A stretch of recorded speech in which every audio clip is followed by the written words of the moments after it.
Good morning દોસ્તો, કેમ છો? મજામાં? સવારે ઉઠીને આપણે નીકળી ગયા બાઇક લઈને વિજયભાઈને છોડવા.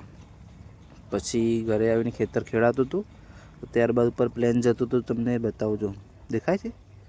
ઝૂમ કરીને જોયો તમે, દેખાય. ત્યારબાદ બાઇકમાં પેટ્રોલ નખાવવા પંપે જતા રહ્યા. પંપ પહોંચીને સુરેશભાઈના ગલ્લા પહોંચી ગયા. સુરેશભાઈના ગલ્લાથી સામે બેઠા, પંપ પેટ્રોલ પૂરાઈને સામે આવી ગયા. પછી ઘરે ત્યાંથી પડીકા લાવ્યો. પડીકા લાવીને કચુંબર બનાવ્યું, જે મિક્સ બનાવે ને બધું એ ચણા દાળ, મગદાળ, ડુંગળી, ટામેટાં કાપ્યું, લીંબુ નાખ્યું,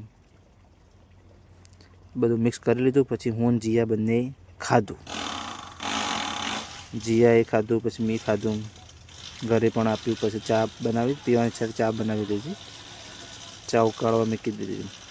ચા ઉકળી જાય ત્યારબાદ પછી આપણે ડ્રાઈવરનો ટિફિનનો ટાઈમ થઈ ગયો હતો. ડ્રાઈવરને ટિફિન આપવા ગયા. ટિફિન આપવા આવીને પછી ટ્રેન આવી હતી વળતી વખતે, ત્યાંથી ફાટક બંધ હતું, ત્યાં ઊભા રહ્યા થોડી વાર જો. અને પછી ઘરે ખાવા માટે છાશ પણ લઈ લીધી છે. પછી નાઇટનું કામ હતું તો આખી રાત જાગવાનું હતું, તો મશીન ચાલુ હતું, તો ફૂલ નાઇટ ત્યાં જ બેસી રહ્યા હતા તો રાત્રે જો.